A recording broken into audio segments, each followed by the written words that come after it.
நாடாளுமன்றத்தில் காங்கிரஸ் எம்பி சசி தரூர் பேசி வருகிறார். நேரலை காட்சிகள். Since in the last 19 years, they should show them here. Why could it not devise a mechanism to grapple with this burgeoning crisis?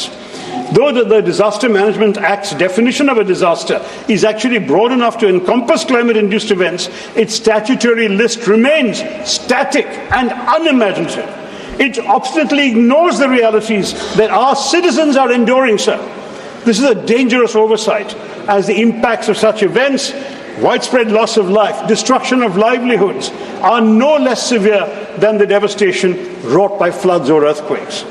In failing to adapt, we risk exposure to avoidable calamities. The government demonstrates its indifference to the plight of those numerous Indians who perished because of heat stroke or lost their homes and livelihoods to coastal erosion.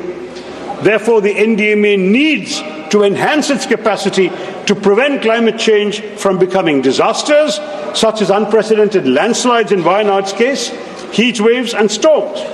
Let's not forget, sir, that amongst the primary contributors to the Wayanad calamity were a host of issues, not just excessive rainfall, as the Home Minister mentioned. These were widespread deforestation, with 62% of Wayanad's forests having disappeared since 1950.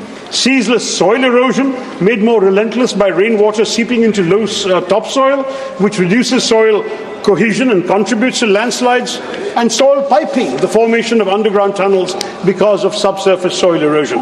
I won't go on, sir, but the fact I want to say very simply is that climate change is worsening the situation, especially with more flash floods and landslips being triggered by merciless, ruthless monsoons. With the warming of the Arabian Sea creating deep cloud systems which result in brief spells of ruthlessly intense rainfall, Kerala will be yet more vulnerable to landslides. We must take stock of these facts, uncomfortable though they may be, and seek to confront them head on, Mr. Chair. Thank you. Sir, I will wrap up. I just need 2 minutes for one last point, sir. We wanted this bill. We wanted it to be imaginative and innovative. But we have seen none of that. We have not seen financial administrative preparedness. Instead, it is just a testament of the government's insistence to rush it through Parliament.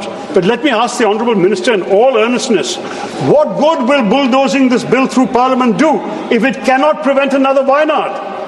Where are the provisions for disaster prevention, like landslide mapping, coastal protection measures?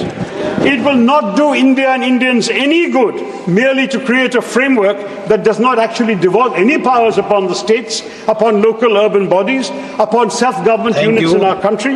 Thank you, Shashi. What is needed, sir? 1 minute. Stricter streamlining of a scattered policy framework that has far too many authorities and bureaucratic muddles, an end to the concentration of powers in the centre's hands, a genuine attempt to learn from our failures at navigating past disasters and keep up with the challenging realities of climate change. A revised bill should allow for expertise, independent of committees, streamline and clarify the role of the body. Next speaker, Sri Trivendra Singh Rawat ji. Please conclude. It should also give MPs a right to be heard. 1 second. I'm just finishing. It should make disaster relief a legal right, revive the parliamentary forum on disaster management to give the MPs' views a chance to be heard. And this bill does not have any of these qualities. Therefore, பேரிடர்களை எதிர்கொள்வதற்கு தென் மாநிலங்களுக்கு போதிய நிதி ஒதுக்கப்படுவதில்லை என குற்றம் சாட்டி Congress MP Sasi Tharoor நாடாளுமன்றத்தில் பேசிய நேரலை காட்சிகளை பார்த்தோம்.